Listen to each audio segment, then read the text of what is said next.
আমি চাই খেলাধুলাটাকে সবার জন্য উন্মুক্ত করে দেওয়ার জন্য। নারীদের যে সকল খেলাধুলো রয়েছে, আউটডোর গেমসগুলো, এগুলোর জন্য নিয়মিত আয়োজন হয়। আমি একটা স্পোর্টস অবসেস মানুষ এবং আমি মনে করি হচ্ছে স্পোর্টসের উন্নয়নের জন্য আসলে ব্যাকগ্রাউন্ড ম্যাটার করে না। কারণ ব্যাকগ্রাউন্ড যদি ম্যাটার করতো তাহলে কাজী সালাউদ্দিন সাহেব একজন লিজেন্ডারি ফুটবলার আমাদের, কিন্তু তিনি আসলে ফুটবলের কতটা উন্নতি করেছেন সেটা আপনারা দেখেছেন। এর পাশাপাশি আপনি যদি ললিত মোদির কথা দেখেন, তিনি কিন্তু হচ্ছে ইন্ডিয়ান ক্রিকেটে একটা বিপ্লব শুরু করেছেন যে আইপিএল শুরুর মাধ্যমে। তো তারা কিন্তু আসলে ওই ললিত মোদি কিন্তু নন প্রফেশনাল। পাশাপাশি হচ্ছে যে বর্তমান যে ফিফা প্রেসিডেন্ট আছেন আমাদের জিয়ানি ইনফান্তিনো, তিনিও কিন্তু নন প্রফেশনাল আসলে।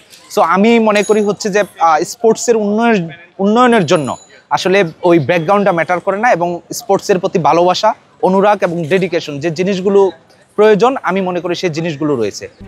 RICL TMX, যুগের পর যুগ স্থাপনা থাকে মজবুত। আমি চাই স্পোর্টসটা আসলে, আমি মনে করি আমাদের নিত্যনৈমিত্তিক যে দিন রয়েছে এইগুলোর একটা পার্ট। আমাদের শিক্ষার্থীদেরকে ভালো থাকার জন্য নিয়মিত খেলাধুলায় অংশগ্রহণ করা উচিত। আমি চাই খেলাধুলাটাকে সবার জন্য উন্মুক্ত করে দেওয়ার জন্য। আমি একটা সিম্পল উদাহরণ দিই। যখন আন্তঃবাসরুট বিভিন্ন সংগঠনগুলো আয়োজন করে, তখন আমরা দেখতে পাই যে হলের বিভিন্ন ভালো প্লেয়ারগুলোই ওই বাস রুটের হয়ে খেলতেছে। তাহলে তো ওই বাস রুটের যে ছেলেটা খেলার প্রতি আগ্রহ রয়েছে বাট নিয়মিত খেলাধুলা করে না, তার সুযোগ কিন্তু কমে আসতেছে, ডিমোটিভেটেড হয়ে যাচ্ছে। তো আমি চাই যেন বিশ্ববিদ্যালয়ের প্রশাসনও এই অনাবাসিক শিক্ষার্থীদের জন্য এই খেলাধুলার নিয়মিত টুর্নামেন্টগুলো আয়োজন করে। পাশাপাশি নারীদের জন্য আপনি জানেন আমাদের ছেলেদের হলগুলোর জন্য বার্ষিক ক্রীড়া প্রতিযোগিতার আয়োজন রয়েছে ঠিকই, কিন্তু অনাবাসিক শিক্ষার্থীরা যারা ওইখানে আসেন না তাদের জন্য কিন্তু আলাদা আয়োজন নেই। সেটি কিন্তু চাইলে 2টা দিনে সমাধান করা সম্ভব। যারা অনাবাসিক রয়েছে তাদের জন্য একদিন আলাদাভাবে, ছেলেদের জন্য একটা বার্ষিক ডে রইল, আবার হচ্ছে মেয়েদের জন্য একদিন রইল, তাহলেই কিন্তু এই বিষয়টা সলভ হয়ে যায়। এর পাশাপাশি আপনি জানেন যে আমাদের ঢাকা বিশ্ববিদ্যালয়ে বেশ কিছু মাঠ রয়েছে, কিন্তু এই মাঠগুলোর প্রতি প্রশাসনের ব্যাপক অনীহা রয়েছে। যেমন মহসিন হলের মাঠ কয়েকদিন আগে খেলা হলেও মাঠের যে অবস্থা, এখানে প্লেয়ারদের ইনজুরি হওয়ার সম্ভাবনা অনেক বেশি, যার দরুন কিন্তু সকল চাপ গিয়ে পড়তেছে ওই কবি জসিমউদ্দিন হল মাঠ অথবা হচ্ছে সেন্ট্রাল ফিল্ডে। তো এই মাঠগুলোকে যদি ভালোভাবে প্রস্তুত করা যায়, খেলাধুলার উপযোগী করা যায়, তাহলে এই মাঠগুলোর উপর থেকে চাপ কমে আসবে। এর পাশাপাশি আরও একটা ব্যাপার যে আমাদের সেন্ট্রাল ফিল্ডের যে সময়সূচিটা রয়েছে সেটি কিন্তু রাত 9টা-10টা পর্যন্ত, এবং নারী শিক্ষার্থীরা সন্ধ্যার পরে যেতে পারে না।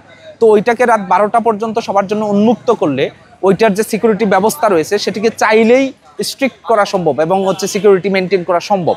কিন্তু হচ্ছে যে ওইখানকার যারা দায়িত্বরত ব্যক্তি রয়েছেন তারা কিন্তু তাদের এই অবহেলার কারণে এই জিনিসটা আসলে মেকশিওর করতে পারতেছেন না। পাশাপাশি আপনি হচ্ছে যে ওই সেন্ট্রাল ফিল্ডে যে পরিমাণ জায়গা রয়েছে সেখানে স্পোর্টস কমপ্লেক্স আসবে আমরা শুনতেছি, তো সেটাকে যদি নিয়ে আসা যায় ওই সেন্ট্রাল ফিল্ডেই কিন্তু আবার হচ্ছে যে কোনো প্রাইভেট কোম্পানির সাথে চুক্তি করে ওইখানে কিন্তু টার্ফ স্থাপন করা যায়, যেখানে হচ্ছে যে ছেলেমেয়েরা হচ্ছে যে সন্ধ্যার পরেও যেন ওইখানে গিয়ে খেলতে পারে, এবং সেটা পুরোপুরি অ্যাপসের মাধ্যমে যে কেউ শিডিউল কখন ফ্রি আছে না আছে সেটা জানতে পারবে এবং নিতে পারবে।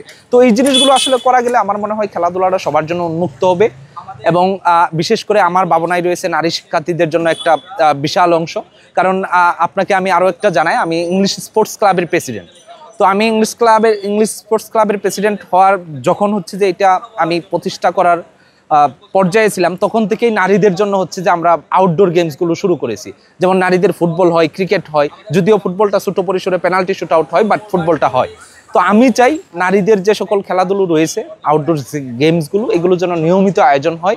পাশাপাশি মেয়েদের যে 5টি হল রয়েছে, এই হলগুলোর যে মাঠের যতটুকু জায়গায় রয়েছে সেটুকু যেন আউটডোর গেমসে নিয়মিত খেলা যায় সেটির উপযুক্ত করে তোলা। পাশাপাশি ইনডোর গেমসগুলো হচ্ছে যে যেন নিয়মিত অংশগ্রহণ করতে পারে তার প্রয়োজনীয় ইকুইপমেন্টস প্রদান করা। এর পাশাপাশি আপনারা জানেন যে বিশ্ববিদ্যালয়ের শিক্ষার্থীদের তাদের নিজেদের শরীরের ব্যাপারে বেশ সচেতন। তো সেই জায়গা থেকে আমি মনে করি বিশ্ববিদ্যালয়ের 18টি হলেই জিমনেশিয়াম থাকা উচিত, এবং সেটি ওই হলগুলোর যে সকল ক্রীড়া সম্পাদক যারা নির্বাচিত হবেন, আমি যদি নির্বাচিত হতে পারি, তাদের সাথে কোঅর্ডিনেট করে, বিশ্ববিদ্যালয় প্রশাসনের সাথে কোঅর্ডিনেট করে, প্রয়োজনে যে কোনো প্রাইভেট কোম্পানির সাথে কোঅর্ডিনেট করে আগামী এই বছরের মধ্যেই হচ্ছে যে এই জিমনেশিয়াম স্থাপন করা সম্ভব। পুরোপুরি না, বাট সেটি হচ্ছে যে বেসিক যে ইকুইপমেন্টসগুলো রয়েছে সেগুলো কিন্তু ইজিলি স্থাপন করা যায়। কারণ আমি জওহলের যে জিমনেশিয়াম সেটি নিয়ে আমি বেশ কিছু জায়গায় গিয়েছিলাম এবং বেশ পজিটিভ রেসপন্স পেয়েছি, এবং আমার মনে হয়েছে এটা আসলে 18টি হলেই স্থাপন করা সম্ভব।